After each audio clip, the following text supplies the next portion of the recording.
So ಹಾಗೆ ಇವಾಗ ಈ ಒಂದು ನಾವು ಡಯಟ್ ಬಗ್ಗೆ ಮಾತಾಡ್ತಾ ಇದ್ವಿ, ಆಮೇಲೆ ಆಹಾರ ಯಾವ ಥರ ನಾವು ಇವತ್ತಿನ ದಿವಸ ನೋಡ್ತಾ ಹೇಳ್ತಾ ಇದ್ವಿ. ಇವಾಗ ಮುಖ್ಯವಾಗಿ ನಾವು ಆಹಾರವನ್ನು ತಗೊಂಡಾಗ ಆಹಾರ ಅನ್ನೋದು ನಮ್ಮ ದೇಹವನ್ನು ನಿಲ್ಲಿಸುತ್ತೆ, ಪ್ರಾಣವನ್ನು ನಿಲ್ಲಿಸುತ್ತೆ. ಹಾಗಾಗಿ ನಮಗೆ ಮೊದಲೆಲ್ಲ ಗೊತ್ತಿರಲಿಲ್ಲ, ಇವಾಗೆಲ್ಲ ಪ್ರತಿಯೊಂದು ಯಾವ ಆಹಾರದಲ್ಲಿ ಏನಿದೆ ಅಂತ ಇವಾಗೆಲ್ಲ ಗೊತ್ತಾಗ್ತಾ ಇದೆ. ಓಕೆ, ಪ್ರೋಟೀನ್ಸ್ ಯಾವುದು, ವೈಟಮಿನ್ಸ್ ಯಾವುದು, ಮಿನರಲ್ಸ್ ಯಾವುದು, ಏನೇನು ಬೇಕು, ಕಾರ್ಬೋಹೈಡ್ರೇಟ್ಸ್ ಯಾವುದು, ಫೈಬರ್ ಏನು, ಅದೆಲ್ಲ ಎಲ್ಲ ಆಹಾರದಲ್ಲಿ. ಸೊ ಎಲ್ಲ ಒಂದು ಸಮಿಷ್ಟವಾಗಿರ್ತಕ್ಕಂಥ ಆಹಾರ ತಗೋಬೇಕು ಅನ್ನೋದು ಒಂದು ಇವಾಗೆಲ್ಲ ಗೊತ್ತಾಗಿದೆ. ಇವಾಗ ಅದರ ಜೊತೆಗೆ ಒಂದು ನಿಯಮಿತವಾಗಿರ್ತಕ್ಕಂಥ ಆಹಾರ ಭಾಳ ಇಂಪಾರ್ಟೆಂಟ್. ಬೆಳಗ್ಗೆಯಿಂದ ಬರೀ ಆಹಾರದಲ್ಲೇ ಜೀವನ. ಬೆಳಗ್ಗೆ ಎದ್ದ ತಕ್ಷಣ ಯಾವ ಜ್ಯೂಸ್ ಕುಡಲಿ, ಮತ್ತು 9 ಗಂಟೆಗೆ ಏನು ಟಿಫನ್ ಮಾಡಲಿ, ಮತ್ತು 12 ಗಂಟೆಗೆ ಯಾವ ಜ್ಯೂಸ್ ಕುಡಲಿ, ಅಥವಾ ಏನು ತರಕಾರಿ ತಿನ್ನಲಿ, ಏನು ಹಣ್ಣು ತಿನ್ನಲಿ, ಮತ್ತು 2 ಗಂಟೆಗೆ ಮತ್ತೊಂದು ಸಲ ಊಟ, ಮತ್ತು ಸಾಯಂಕಾಲ 4:30 5 ಗಂಟೆ ಆಗ್ತಿದ್ದಂಗೆಲ್ಲ ಕಾಫಿನಾ, ಜ್ಯೂಸಾ, ಇನ್ನೊಂದು, ಮತ್ತು ರಾತ್ರಿ ಇಷ್ಟು ಬೇಕಾ? ಅಂದರೆ ಇಲ್ಲಿ ನಮಗೆ ಅವೈಲಬಿಲಿಟಿ ಜಾಸ್ತಿ ಆಗಿದೆ ಅಂತ ಅನ್ಬೋದು. ಇವತ್ತಿನ ದಿವಸ ಯಾವುದೇ ಒಂದು ಹೋಟ್ಲಿಗೆ ಹೋದ್ರೂ ಅಥವಾ ಯಾವುದೇ ಒಂದು ಸೂಪರ್ ಮಾರ್ಕೆಟಿಗೆ ಹೋದರೂ ಕೂಡ ವೆರೈಟೀಸ್ ಆಫ್ ಫುಡ್. ನಾವು ಮುಂಚೆ ಆ ಥರ ಇತ್ತೋ ಇಲ್ಲೋ, ಯಾವುದೋ ಒಂದು ಕಿರಾಣಿ ಅಂಗಡಿಗೆ ಹೋಗಿ, ಒಂದು ಪ್ರೊವಿಷನ್ ಸ್ಟೋರಿಗೆ ಹೋಗ್ಬಿಟ್ಟು ನಾವು ಏನು ಬೇಕು ಅದನ್ನು ತೊಗೊಂಬರ್ತಾ ಇದ್ವಿ. ಇವತ್ತು ಡಿಮಾರ್ಟ್ ಅಂತ ಇದೆ ಆ್ಯಕ್ಚುಲಿ. ಆಮೇಲೆ ಎಷ್ಟೋ ಫುಡ್ ಚೈನ್ ಬಿಸ್ನೆಸಸ್ಸು ಅವೈಲಬಿಲಿಟಿ ಜಾಸ್ತಿ ಆಗಿದೆ. ಅದ್ರಲ್ಲಿ ಯಾವ ಚೂಸ್ ಅವೈಲಬಿಲಿಟಿ ಜಾಸ್ತಿ ಆದ್ರೇ ಚೂಸಿಂಗ್ ಇದು ಜಾಸ್ತಿ ಬರುತ್ತೆ ನಮಗೆ. ಸೊ ಅವೈಲಬಿಲಿಟಿ ಬೇಕಾದಷ್ಟು ಇದೆ. ನೀವು ಯಾವುದೇ ಒಂದು ಹೋಟ್ಲಿಗೆ ಹೋಗಿ ಇವತ್ತು ಏನು ಕೊಡ್ತಾರೆ ಆಫರು, ಒಂದು 30 ವೆರೈಟೀಸ್ ಇಟ್ಟಿರ್ತಾರೆ. 30 ವೆರೈಟೀಸಿಗೆ ಅವನು ಸ್ಟಾಫರ್ ಮಾಡ್ತಾನೆ. ಎಷ್ಟೋ ಒಂದು ಲಂಚು, ಬಫೆಟ್ಟು, ಈ ಥರ ಒಂದಿಷ್ಟು 1000 ರೂಪೀಸ್ 2000 ರೂಪೀಸ್ ಎಷ್ಟೋ ಇಡ್ತಾನೆ. ಸೊ ಅದಕ್ಕೆ ಬೇಕಾದಷ್ಟು ವೆರೈಟೀಸ್ ಕೊಡ್ತಾನೆ. ಸೊ ನಮಗೆ ಏನಾಗುತ್ತೆ, ಅದನ್ನು ನಾವು ಕಂಪ್ಯಾರಿಸನ್ ಮಾಡ್ತೀವಿ. ಈ ಹೋಟ್ಲಲ್ಲಿ ವೆರೈಟಿ ಜಾಸ್ತಿ ಇದೆ, ಆ ಹೋಟ್ಲಲ್ಲಿ ಜಾಸ್ತಿ ಇದೆ. ಸೊ ಯಾವ ರೆಸ್ಟೋರೆಂಟ್ಗೆ ಹೋಗಲಿ, ಎಲ್ಲಿ ತಿನ್ನಲಿ. ಆಮೇಲೆ ಈ ರೆಸ್ಟೋರೆಂಟು ಲಿಸ್ಟ್ ಹೆಂಗೆ ಬರ್ತಾ ಇದ್ದಾವೆ ಅಂತಂದರೆ, ನೀನು ಒಂದೊಂದು ಏರಿಯಾದಲ್ಲಿ 100 ರೆಸ್ಟೋರೆಂಟ್ಸು. ಹೌದು. 100 ಫುಡ್ ವೆರೈಟೀಸು, ಅದು ಡಿಫ್ರೆಂಟು ಕಲರ್ಸು, ಅದು ಏನು ಅದು ನೋಡ್ಬಿಟ್ರೆ ಆ ಥರ. ಸೊ ಆ ಥರ ಆಗೋಗ್ಬಿಟ್ಟಿದೆ.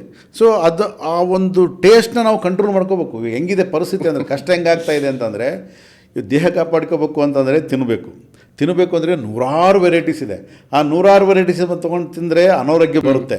ಸೊ ಅದನ್ನು ಕಾಪಾಡ್ಕೋಬೇಕು. ಭಾಳ ಕಷ್ಟ ಇದೆ ಇವಾಗ.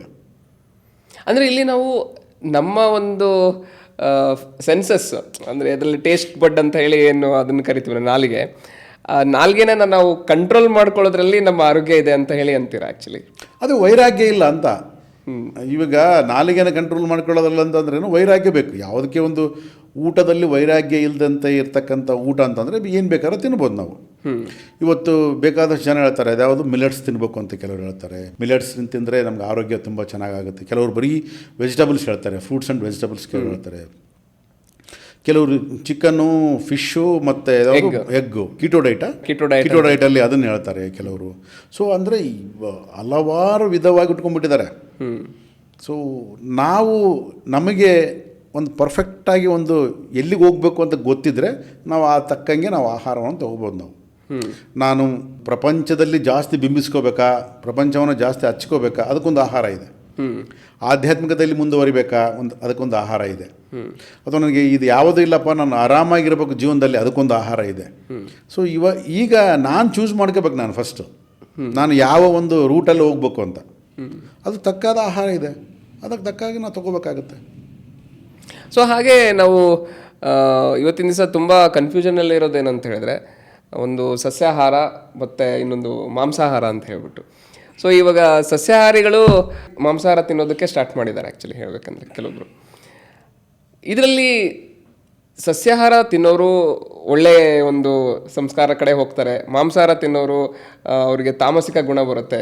ಸೊ ಇದ್ರ ಬಗ್ಗೆ ನಿಮ್ಮ ಅಭಿಪ್ರಾಯ ಏನಿದೆ? ಆ್ಯಕ್ಚುಲಿ ಈಗ ಆಲೋಚನೆ ಮಾಡಿ, ಒಂದು ಭಾರತದಲ್ಲಿ ಬಿಟ್ಟರೆ ಇಡೀ ವರ್ಲ್ಡಲ್ಲಿ ಎಲ್ಲ ಕಡೆ ಮಾಂಸನ ತಿಂತಾರೆ. ಹೌದಾ?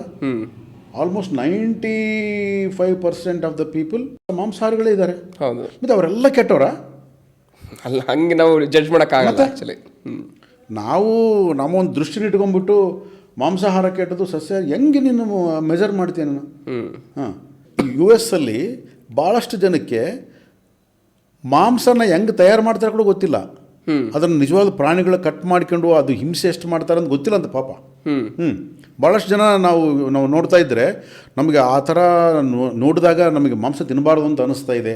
ಅಂದರೆ ಆ ಹಿಂಸೆ, ಪ್ರಾಣಿ ಎಷ್ಟು ಹಿಂಸೆ ಒಳಗಾಗ್ತದೆ ಅಂತ ಗೊತ್ತಿಲ್ಲ ಪಾಪ. ಪ್ಯಾಕ್ಡ್ ಆಗಿ ಬರುತ್ತೆ, ಅದನ್ನ ಪ್ಯಾಕೆಟಾಗಿ ಬರುತ್ತೆ, ತಿಂತಾರೆ ಯೂಸ್ ಮಾಡ್ತಾ ಇದ್ದಾರೆ. ಹೌದು, ಯೂಸ್ ಮಾಡಿ ತಿಂತಾರಷ್ಟೇ. ನಾನು ತಿನ್ನುವಾಗ ನನ್ನ ಮನಸ್ಥಿತಿ ಹೇಗಿದೆ ಅನ್ನೋದು ಮುಖ್ಯ ಆಗಲಿ. ಅದು ಹೆಂಗೆ ಬರುತ್ತೆ ನಮ್ಗೆ ಗೊತ್ತೇ ಇಲ್ಲ ನಮಗೆ. ಇವತ್ತು ಸಸ್ಯಾಹಾರಿ ಅಂತ ಬಡ್ಕೋತಾ ಇದ್ದಾರಲ್ಲ, ಅದರಲ್ಲಿ ಎಷ್ಟು ಒಂದು ಅನಿಮಲ್ ಫ್ಯಾಟು, ಅನಿಮಲ್ ಇದು ಮಿಕ್ಸ್ ಆಗಿದೆ ಯಾರಿಗೆ ಗೊತ್ತು?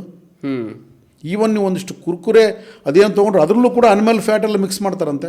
ಹೌದು, ಹಾಂ, ನಮ್ಮ ಕಣ್ಣಿಗೆ ಗೊತ್ತಾಗ್ತಾ ಇಲ್ಲ, ಹಿಂದೆ ನಡೀತಕ್ಕಂತ ಒಂದು ಏನು ವಿಚಾರಣೆ ಬೇರೆ ಇರುತ್ತೆ. ಹಾಂ, ಅದು ನೋಡೋದಕ್ಕೆ ಚಿಪ್ಸ್ ಆಗಿರ್ಬೋದು, ಇಲ್ಲ ಅಂತಲ್ಲ, ಬಟ್ ಅದ್ರ ಯಾವುದರಿಂದ ಮಾಡಿದ್ದಾರೆ? ಚೀಸ್ ಅಂತ ಹೇಳಿ ಅಂತಾರೆ. ಚೀಸ್ ಒಳಗಡೆ ಏನಾಗಿದೆ, ಫ್ಯಾಟ್ ಎಲ್ಲಿ ಬಂದಿದೆ? ಒಂದು ಸಾರಿ ನಾವು ಚೈನಾಕ್ಕೆ ಹೋಗಿದ್ವಿ. ಚೈನಾಕ್ಕೆ ಹೋದಾಗ ಒಂದು ರೆಸ್ಟೋರೆಂಟ್, ಅಲ್ಲಿ ಚೈನಾದಲ್ಲಿ ಭಾಳಷ್ಟು ಕಷ್ಟ ಈ ವೆಜಿಟೇರಿಯನ್ ಫುಡ್ ಸಿಗೋದು ಭಾಳ ಕಷ್ಟ. ನಾವು ಆ ಥರ ಹೋದಾಗ ಆ ಸಿಟಿಯಲ್ಲಿ ವೆಜಿಟೇರಿಯನ್ ರೆಸ್ಟೋರೆಂಟ್ಸೇ ಇಲ್ಲ. ಅಲ್ಲಿ ಹೋಗಿ ಕೇಳಿದ್ವಿ, ಏನು ವೆಜ್ ಸಿಗುತ್ತಾ ಅಂತ. ಯಾಕಂದರೆ ನಾನು ವೆಜ್ಜೇ ತಿನ್ನೋದು. ವೆಜ್ ಸಿಗುತ್ತಾ ಅಂತ ಕೇಳಿದ್ವಿ. ಅವನು ವೆಜ್ ಅಂದರೆ ಸಿಗುತ್ತೆ ಅಂತ ನಾವೇನು ಮಾಡಿದ್ವಿ, ಅವನು ಏನೇನೋ ಅದು ಆರ್ಡ್ರ್ ಮಾಡೋಕ್ಕೂ ಆಗಲಿಲ್ಲ ನಮಗೆ. ನನ್ನ ಫ್ರೆಂಡ್ ಒಬ್ಬನು ಬಂದಿದ್ನಲ್ಲ ಪಕ್ಕದಲ್ಲಿ, ಅವನು ನನಗೆ ನ್ಯೂಡಲ್ಸ್ ತೊಗೊಂಬನ್ನಿ ಅಂತಂದ. ನ್ಯೂಡಲ್ಸ್ ವೆಜ್ಜಾ ಅಂತ ಕೇಳಿದೆ, ವೆಜ್ಜು ಅಂತಂದು. ನಾನು ನ್ಯೂಡಲ್ಸ್ ತಿನ್ನಲ್ಲ, ನಾನು ನ್ಯೂಡಲ್ಸ್ ಇಷ್ಟ ಆಗಲ್ಲ ನನಗೆ. ಸೊ ಅದಕ್ಕೆ ನಾನೇನು ಮಾಡಿದೆ, ಬಾಯ್ಲ್ಡ್ ವೆಜ್ ಹೇಳ್ಬಿಟ್ಟೆ ನಾನು. ಯಾಕಂದ್ರೆ ಬಾಯ್ಲ್ಡ್ ವೆಜ್ ಕ್ಲೀನಾಗಿ ಕಣ್ಣಿಗೆ ಕಾಣುತ್ತೆ. ಓಕೆ, ಬಾಯ್ಲ್ಡ್ ವೆಜ್ ಇದೆ ಅಂದರೆ ಬಾಯ್ಲ್ಡ್ ವೆಜ್ ಕೊಡಿ ಅಂತ ಬಾಯ್ಲ್ಡ್ ವೆಜ್ ಹೇಳ್ಬಿಟ್ಟೆ. ಅವ್ನು ನ್ಯೂಡಲ್ಸ್ ತೊಗೊಂಡ ಅಂತ. ಅವನಿಗೆ ನ್ಯೂಡಲ್ಸ್ ಕೊಟ್ಟರು. ಸ್ವಲ್ಪ ಡಿಫ್ರೆಂಟ್ ಆಗಿತ್ತು ಅದು. ಕಪ್ಪು ನ್ಯೂಡಲ್ಸು ಸ್ವಲ್ಪ ದಪ್ಪ ಇತ್ತು. ಅವ್ನು ತಿನ್ನಬೇಕು ಅಂತ ಅವ್ನು ತರಿಸ್ದ.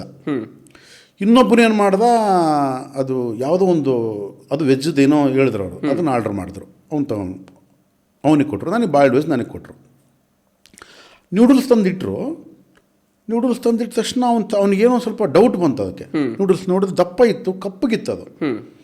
ಸೊ ಅವನು ಇನ್ನೊಬ್ಬನು ಅದೇನೋ ಆರ್ಡ್ರ್ ಮಾಡಿದ್ನಲ್ಲ ವೆಜ್ ಅಂತ, ಅವ್ನು ತಿಂತಾ ಇದ್ದ. ಇವನು ಕರೆದ, ವೈಟ್ರನ್ನ ಕರೆದ್ಬಿಟ್ಟು, ಏನಿದು, ಯಾವ ನ್ಯೂಡಲ್ಸ್ ಇದು ಅಂತಂದೇಳಿ. ಅವು ಏನು ಗೊತ್ತಾ, ಅದು ಎರೆಹುಳವು. ಅದಕ್ಕೆ ಅವ್ರು ನ್ಯೂಡಲ್ಸ್ ಅಂತ ಹೇಳಿ. ಹಾಂ, ಎರೆಹುಳವು, ಅದು ವೆಜ್ ಅಂತ ಹೇಳಿ ಅವರಿಗೆ. ಹಾಂ, ಅದು ವೆಜ್ ಅಂತ. ಅದು ನೋಡಿದ ತಕ್ಷಣ ಅವನು ಪಾಪ ತಿನ್ನಲಿಲ್ಲ. ಅವನ ಪಕ್ಕದಲ್ಲಿ ಇನ್ನೊಬ್ಬನು, ನಮ್ಮವನು 3 ಜನ ಹೋಗಿದ್ವಲ್ಲ, ಅವನು ತಿಂತಾ ಇದ್ನಲ್ಲ.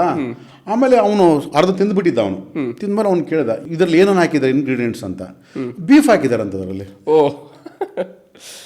ಅಂದ್ರೆ ವೆಜ್ ಅಂತ ಹೇಳಿದ್ರು ಅಲ್ಲಿ ಮಿಕ್ಸ್ ಮಾಡೋದು ಕಂಪಲ್ಸರಿ ಇರುತ್ತೆ ಅಲ್ಲಿ, ಅದೇನು ಮಾಡೋಕ್ಕಾಗಲ್ಲ. ಅಲ್ಲಿ ಬೀಫ್ ಹಾಕಿದ್ದಾರೆ ಅವನು. ಓಕೆ, ನಾನು ಬಾಯ್ಲ್ಡ್ ವೆಜ್ ತೊಗೊಂಡೆ. ಆಮೇಲೆ ಇದೇ ಬಾಯ್ಲ್ಡ್ ವೆಜ್ ತೊಗೊಂಬರಿ ಅಂತ ಕ್ಯಾನ್ಸಲ್ ಮಾಡಿಬಿಟ್ಟು ಮೂರು ಜನ ಬಾಯ್ಲ್ಡ್ ವೆಜ್ ತಿಂದ್ವಿ. ಅಂದರೆ ನಾನು ಹೇಳ್ತಾ ಇರೋದು, ಪ್ರಪಂಚ ಇವತ್ತು ಕಂಪ್ಲೀಟ್ ಆಗಿ ನಾನ್ ವೆಜ್ಜಲ್ಲೇ ಮುಳುಗೋಗಿದೆ. ಚೈನಾದಲ್ಲಿ ತಿನ್ನಲಾರ್ದಂಥ ವಸ್ತುಗಳೇ ಇಲ್ಲ. ಹೌದು, ತಿನ್ನಲಾರ್ದಂಥ ಜೀವಿಗಳಿಲ್ಲ. ನೀವು ಎಲ್ಲ ಕಾಕ್ರೋಚಿಂದ ಹಿಡಿದು ಪ್ರತಿಯೊಂದು ಕೂಡ ಫ್ರಾಗು, ಸ್ನೇಕ್. ಅಲ್ಲಿ ನಿನಗೆ ಕೋಬ್ರಾ ಡಿನ್ನರ್ ಅಂತ ಸಪ್ರೇಟ್. ಅದು ಕೋಬ್ರಾ ಡಿನ್ನರ್ ಅಂದರೆ ಅದು ಕಾಸ್ಟ್ಲೆಸ್ಟ್ ಡಿನ್ನರ್. ಅದು ಕೋಬ್ರಾನ ಕಟ್ ಮಾಡೇ ಕೊಡ್ತಾರೆ. ಕಾಸ್ಟ್ಲೆಸ್ಟ್ ಡಿನ್ನರ್ ಅದು. ಸೊ ಈ ರೀತಿಯಾಗಿ ಇರಬೇಕಾದ್ರೆ ನಾವು ಬೈಫರ್ಗೆಟ್ ಮಾಡೋಕ್ಕಾಗಲ್ಲ. ಮಾಂಸಾಹಾರ ತಿಂದವರು ಕೆಟ್ಟವರು, ಸಸ್ಯಾಹಾರ ತಿಂದವರು ಒಳ್ಳೆಯವರು ಅಂತ. ಸೊ ನಾವು ವೆಜಿಟೇರಿಯನ್ ತಿಂದು ನಾನ್ ವೆಜಿಟೇರಿಯನ್ ಕೆಲಸ ಮಾಡ್ತಕ್ಕಂಥವ್ರು ಬೇಕಾದಷ್ಟು ಜನ ಇದ್ದಾರೆ. ನಾನ್ ವೆಜಿಟೇರಿಯನ್ ತಿಂದು ವೆಜಿಟೇರಿಯನ್ ಕೆಲಸ ಮಾಡ್ತಕ್ಕಂಥವ್ರು ಬೇಕಾದಷ್ಟು ಜನ ಇದ್ದಾರೆ. ಇವತ್ತು ಕೆಲವು ಸಂಸ್ಥೆಗಳಿದ್ದಾವೆ, ಸ್ಪಿರಿಚುವಲ್ ಆರ್ಗನೈಸೇಷನ್ಸ್ ಇದ್ದಾವೆ. ಅವು ಕೆಲವೊಂದು ಫ್ಲಕಾರ್ಡ್ಸ್ ಹಾಕ್ಕೊಂಡು ಪ್ರಚಾರ ಮಾಡ್ತಾರೆ, ಎಲ್ಲರೂ ವೆಜಿಟೇರಿಯನ್ ಆಗಿ ಅಂತ ಒಂದು ತಿರುಗಾಡ್ಕಂತ ಮಾಡ್ತಾರೆ. ಸೊ ಇದೆಲ್ಲವೂ ಕೂಡ ಬ್ರಾಂಡ್ ಕ್ರಿಯೇಷನ್ ಮಾಡೋದಕ್ಕಷ್ಟೇ ಬಿಟ್ಟರೆ ಅದರಿಂದ ಪ್ರಪಂಚ ಏನು ಚೇಂಜ್ ಆಗಲ್ಲ. ನಾನ್ ವೆಜ್ ತಿನ್ನೋನು ಅವ್ನು ವೆಜ್ಜಿಗೆ ಬದಲಾಗಬೇಕು ಅಂದರೆ ಅವನು ಡಿಸೈಡ್ ಮಾಡಿ ಬದಲಾಗ್ತಾನೆ.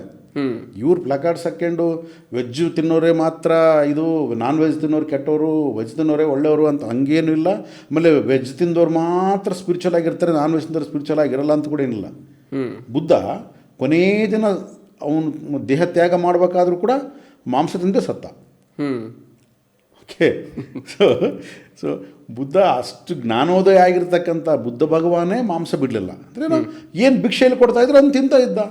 ಅದು ಮಾಂಸ ಕೊಡ್ತಾ ಇದ್ರಾ, ಸಸ್ಯ ಯಾರಿಗೆ ಕೊಡ್ತಾ ಇದ್ರಾ, ಏನು ಕೇಳ್ತಾರೆ, ಭಿಕ್ಷೆ ಪಾತ್ರೆಗೆ ತೊಗೊಂಡು ಹೋಗ್ತಾ ಇದ್ದ. ಮನೆ ಮುಂದೆ ಮಾಂಸ ಮಾಡಿದ್ರು ಮಾಂಸ ಆಗ್ತಾಯಿದ್ರು, ಸಸ್ಯಾಹಾರಿಗಳು ಸಸ್ಯ ಆಗ್ತಾಯಿದ್ರು, ಎಲ್ಲವೂ ತಿಂತಾ ಇದ್ದ. ಬೈಫರ್ಗೇಷನ್ ಏನಿರಲಿಲ್ಲ. ಯಾಕೆಂದರೆ ಫೋಕಸ್ ಅಲ್ಲಿ ಯಾವುದು ತಿನ್ನೋದ್ರ ಮೇಲೆ ಅಲ್ಲ, ದೇಹವನ್ನು ನಿಲ್ಲಿಸ್ಕೊಳ್ಬೇಕಷ್ಟೇ ಅವ್ರ ಉದ್ದೇಶ. ಕಾಪಾಡ್ಕೋಬೇಕಷ್ಟೇ ಉದ್ದೇಶ. ಬಿಟ್ಟರೆ ನಾನು ಇಂಥದ್ದೇ ತಿನ್ನಬೇಕು ಸೆಲೆಕ್ಟಿವ್ ಆಗಿ ಏನಿಲ್ಲ ಅಲ್ಲಿ. ಈಗ ಈ ಒಂದು ಹೇಳಿದ್ನಲ್ಲ, ದುಡ್ಡಿದ್ದವರು ಸ್ವಲ್ಪ ಇದ್ದವರೆಲ್ಲ ಸ್ಪಿರಿಚುವಲಿ ಬರ್ತಾ ಇದ್ದಾರೆ. ಆದ ಕಾರಣ ಎಲ್ಲ ಸೆಲೆಕ್ಟಿವ್ ಬಂದುಬಿಟ್ಟಿದೆ ಅದು. ಮಾಂಸಾಹಾರ ತಿನ್ನಬಾರ್ದು, ಸಸ್ಯಾಹಾರ ತಿನ್ನಬೇಕು, ಅದು ತಿನ್ನಬೇಕು, ಆ ಸಸ್ಯಾಹಾರದಲ್ಲೂ ಕೂಡ ಅದು ವೀಗನ್ ಡೈಟು. Vegan diet. ಅದು ಬಂದ್ಬಿಟ್ಟಿದೆ ಮತ್ತೆ ಇವಾಗ. ಪ್ರಾಣಿಗಳಿಂದ ಅದು ಮಾಡ್ತಾನೆ. ಸೊ ಇವೆಲ್ಲವೂ ಕೂಡ ಬ್ರಾಂಡ್ ಕ್ರಿಯೇಷನ್ ಅಷ್ಟೇ ಬಿಟ್ಟರೆ ಅದರಲ್ಲಿ ಏನೂ ಇಲ್ಲ.